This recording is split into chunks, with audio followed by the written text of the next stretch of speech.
From the moment toddlers can toddle, they're chasing things, right? We're actually chasing our stories.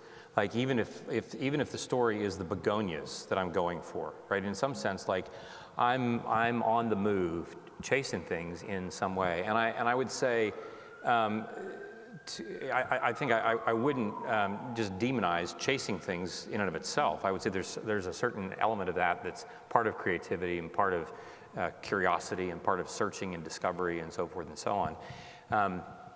But I think too that like we would say that human beings, if nothing, we're nothing if we're not rhythmic biological creatures. And by rhythmic, I mean everything that we do is rhythmic, right? We have a pulmonary system that's rhythmic. We have a cardiovascular system that's rhythmic. We walk with a certain rhythm.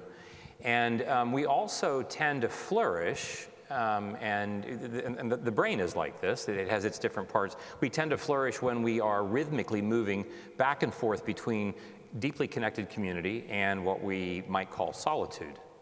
So to your point about where the earbuds are coming in, there's a practice of solitude after being deeply connected with someone else.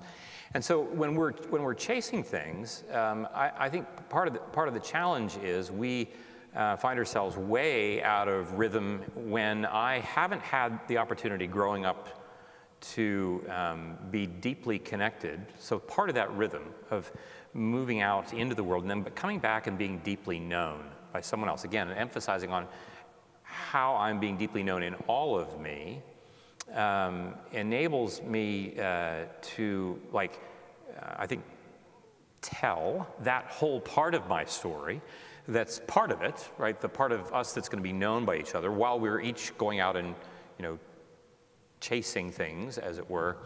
But I think that at some point, we end up chasing things as ways to cope with this increasing sense of anxiety that I typically have, that I think is a direct result of the degree to which I'm actually not known very well. And I'm not, neurobiologically, I'm actually not very stabilized, right?